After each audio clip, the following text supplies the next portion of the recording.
Greetings, everybody. Welcome to the May 4th, 2016 edition of the Midweek Update here on Rasslin with Redbeard. For all of you who are still out there waiting for that Bullet Club reveal, that's why they call it WWE Payback, not Payoff. Number 5 story of the week is Adam Rose's response to the WWE wellness policy suspension he received a couple of weeks ago. This is a story that is a couple of weeks old. We did have a lot going on the past few weeks, so we didn't really get to cover this when it originally broke, but we wanted to touch on it anyway because it's been a story that's been one of these things that kind of sticks in your mind. Really because of the fact that Rose is a guy who I think a lot of us are still cheering for, especially after the WWE 30 for 30 special that included a lot of information on his home life. That said, Rose came out on April 16th and made a statement which he himself said could more or less amount to career suicide, because he essentially went back and made a claim that the WWE wellness test was a false positive and that the reason why he was suspended was for a prescription that he had. This is one of those deals where you want to agree with him, you want to believe that he's going down the straight and narrow here, but as an athlete, as a professional athlete, and I'll go ahead and put that tagline in there as well, he has to be responsible for what he ingests. He knows that these wellness tests can happen anytime. And for that matter, you think whatever physician that he's being involved with would know that as well. But this is what he's going with. This is what he's led us to believe. He has not made a statement after that. It's been about a little bit more than 2 weeks now since that original word came out, and he's not made any type of comment since that point in time. So it's made a lot of people wonder, okay, is he just gathering his evidence? Is he doing something behind the scenes to maybe prepare for what could be coming next? Or is he just biding his time? Is he just serving his time and I'm going to come back whenever I can come back and see what creative deals me at that point in time? Regardless, you're hoping for the best for him. This doesn't appear to have been a violation that was all that egregious in terms of what he was found guilty of. If it was a legitimate determination that he was a user of something, then whatever. But still, it's one of those weird stories, and consequently, his spot in the social outcast has kind of been filled by somewhat, or some degree, by Victor from the Ascension, which is an ironic thing because Connor was the other guy who got popped in this most recent set of wellness violation suspensions. So we'll have to wait and see what goes on here, but definitely worth paying attention to in the continuing saga of the drama around Adam Rose and the wellness violations. Number 4 story of the week is that Cedric Alexander has won the PWI Ultra J Championship. This happened during the What a Time to Be Alive event up at CWF Mid-Atlantic up in Gibsonville, North Carolina last weekend. He defeated Ethan Case for the title. He and Ethan have had something of a growing feud here over the past year or so. Of course, they were involved with a number of matches at PWX and have encountered one another for a few other promotions as well, from one side of North Carolina to the other, seemingly. But he follows suit with a number of other top stars who've held that title. Eddie Edwards, I believe, was one of the first to hold the PWI Ultra J Championship. People like Caleb Conley have had it. Lance Lude held the belt here for a while as well. A number of top stars have been involved with that particular belt. And it kind of goes along with, if you follow Cedric Alexander on his social media accounts, it goes along with the development that he's been trying to pursue here physically and getting into that 205 and under range. I think he's at 204 right now, if I remember some of the posts he's made here, which definitely puts him into that junior category. That also, of course, with things that are going on right now, makes a lot of people think, oh, well, is he maybe preparing for a potential run with the WWE Global Cruiserweight Series? That would be cool. Don't know if it's going to be something that actually happens, but it's one of these things where the timing is coincidental. Regardless, it's an opportunity for him to have that belt and to defend it in a number of different arenas. PWI, of course, is recognized in a lot of different areas for the fact that they are an international sanctioning body. So we'll have to see where he gets to go with this new belt that he will be carrying around. Definitely want to say congratulations to him. He's definitely worth pursuing as a champion. And speaking of Caleb Conley, he's our number 3 story of the week as he has signed a deal with TNA Wrestling. This was a bit of news that we touched on last week as it was made public that he was a part of the most recent TNA Wrestling, or I should say Impact Wrestling TV tapings. Didn't know whether or not he was going to actually be signed, or if that was a tryout scenario or what, but it does appear, though, is he has gotten himself into an agreement with TNA Wrestling. This is a big deal, of course, because of the fact that Caleb, in my opinion, and in the opinion of a lot of other people, is one of the best talents from the Mid-Atlantic at this point in time. He's one of the guys that has been sort of an untapped resource, as he's never really been with a TNA or an NXT or WWE, whatever you want to say there. You always think of NXT when it comes to the young guys getting a first crack at WWE anymore, but regardless, it's a situation where he's got his first real big opportunity beyond even stuff like Paragon Pro and Evolve and the other companies that he's been associated with. So it's great to see him get a chance like this to compete at a higher level with other top talents. TNA has a lot of good things on their roster, even though there's a lot of misgivings about the potential for that company. There are a lot of really talented guys on that roster. So it'll be interesting to see what happens going forward. The particulars of his deal have not been released. It's not really in our business, but it's kind of believed that he's on one of these per agreement type deals with them, to where he has certain expectations as far as his pay and whatnot is concerned, but it's not a deal where he couldn't go and appear somewhere else, which is why he's, of course, still able to make appearances for companies like Evolve and Paragon Pro and other companies he's working for currently. But regardless, it'll be cool to see what happens, what he's got down the road with them, and he's joining some other Mid-Atlantic regulars who've now all joined forces in TNA Wrestling.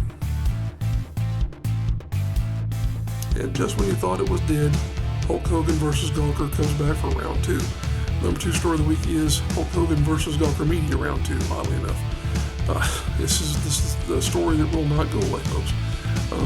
We thought we'd heard the end of this whenever the settlement, or I shouldn't say settlement, whenever the award was reached after the original lawsuit that Hogan had filed against Gawker Media, during which he was awarded in the area of $140 million, an amount which, according to Gawker Media's president, would have almost certainly bankrupted the company. He's now going after them again for the fact that they revealed the transcript of his racist tirade to another tabloid media outlet.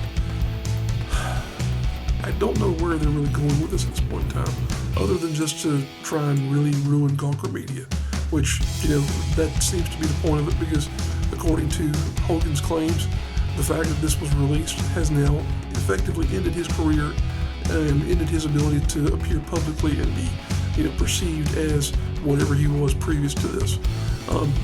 The fact of the matter is, this was something that Hogan himself did. The fact that it got out is kind of pointless, because he's still the same person. He's still the same guy who said the same comments. There's no difference to that whatsoever. It's not going to be a situation to where, because of this being a award that could be given to him again, it's not going to change the fact that he said the things he said. Not going to change the fact that he has had the life he's lived. It is what it is. The past is the past. Still, it's one of these things where it seems like he's trying to get the best of the opportunity that he can, trying to get the most money out of it he can as well. Whatever. We're going to wait and see what happens here. Gawker, of course, has tried to appeal the original decision. They're still waiting for that to be heard, and I can kind of almost see where this one might go their way. But at the same time, this was a piece of footage, a piece of audio that was, a private conversation. He didn't know he was being taped, the whole 9 yards there. But still, we'll have to wait and see what happens. But it doesn't look good for Gawker Media this time again. They're doing the job, more than likely, for the big leg drop. And of course, the number 1 story of the week this week is our reaction to the WWE Payback pay-per-view. This was not a bad show, despite the fact that it kind of has the stigma of being a hangover show that comes between WrestleMania and Extreme Rules. There was a lot of good wrestling on the program. In fact, the wrestling was from, I'd say, good to great in terms of the actual product that was turned in. The big surprise on the card, in my opinion anyway, was Kalisto and Ryback. Great job by those two guys. I think they really hung all they could out there because of the fact that they didn't really get the exposure that they wanted to during the WrestleMania match that they had. There might have been a couple thousand people in the arena there for the WrestleMania match, but you're talking about a 90,000 seat arena, and there might have been 2,000 people there, just because of the security issues that they were having in terms of getting people in the building. But kudos to those two guys, put on a great match. And a lot of people were going on about the little tribute or trolling, whatever you want to say, that Ryback did of CM Punk there at the beginning of the match. It appears within the past couple of days that might not have been so much as him trolling the people in Chicago there, as it could have been him actually maybe channeling his inner CM Punk, because he's now in something of a contract dispute with WWE. So we'll have to see where that goes and where that leads to the future of his career. But definitely want to give a shout out to those two guys for the match they put on. The rest of the card, like I said, the wrestling was great for the most part. When you got to the women's match and beyond, creatively speaking, the finishes and the booking were just plain goofy, overbooked in a lot of cases, and the whole screwjob finish with the women's match, totally overblown. No reason to go there whatsoever. A lot of other ways you could have gotten to the double sharpshooter moment there with Natalya and Brett without doing that. And the whole idea now that Charles Robinson is suddenly realigned with Ric Flair and whatnot, it's funny. It goes back to the old days of WCW, but it is what it is. And then the 30-minute segment in there where the McMahons are basically talking to one another, and you wind up with a reveal of the two McMahons, Stephanie and Shane, being in control of Raw. It's just more of the same, and that's what's really frustrating people to no end, is the fact that we're now 60 days almost removed from WrestleMania, and nothing creatively has progressed, period.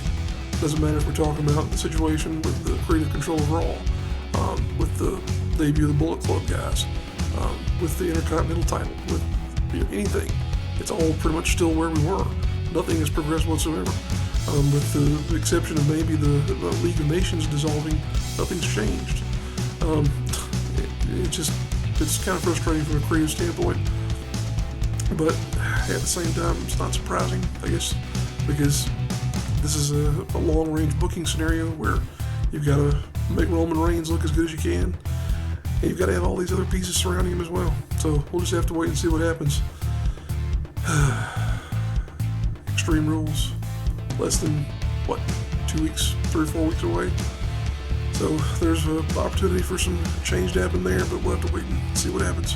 Before we get into the part of the show where we bring up the events that are happening this weekend, we do want to share a little bit of late breaking news that we got here this afternoon. We do record this show on Tuesday afternoons for a release on Wednesday mornings. We found out that Legacy Pro Wrestling, based out of Western North Carolina, has evidently closed their doors. We don't know a whole lot of information as to why, but it does appear that this is going to be a permanent closure. This is a situation that is got some personal ties, as the people who were involved with that promotion were some friends of mine, people I've known for a while, and this is a very sudden turn of events, and it will affect a number of local talents, because of the fact that they had an event planned for June 4th up in Newton, North Carolina, I believe, and that event has been canceled, as have all other events that they might have been promoting. So it's a sad day for Legacy Pro Wrestling. I do want to wish the people involved with that promotion the best, but definitely sad to see them go. Regardless, life and time does move on, and so does the scene as a whole. We've got 9 events on tap this weekend that we would like to share with you, so let's go ahead and roll those posters. We'll be back in a few minutes to close out the program.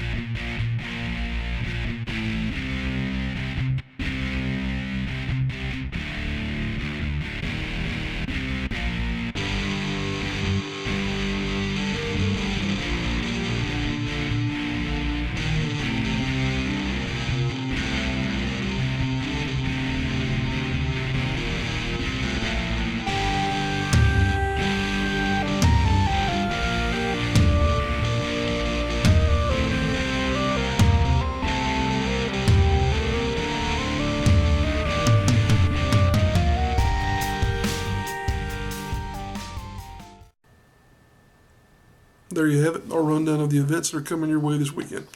If you are a wrestler, a promoter, or in some way involved in a wrestling promotion, and you didn't see your poster in that part of the show, it's because we didn't know about it. We do our best to peruse social media to keep ourselves abreast of what's going on in this part of the world, but we do miss things. That said, if you'd send us a line via YouTube, Facebook, or Twitter, be glad to get your information out there to the rest of the world, because a big part of what we do here on Rasslin with Redbeard is to promote the local shows and talent that exist in this part of the world. Appreciate you guys tuning in. If you enjoy the program, please go ahead and click that like button. And if you really enjoy what we've got on the channel here, go ahead and click subscribe. That way you'll know whenever we've uploaded something new, like a fresh midweek update, match videos, highlights, and also the all-important Rasslin with Redbeard main show. Appreciate you guys tuning in once again. We'll see you next week.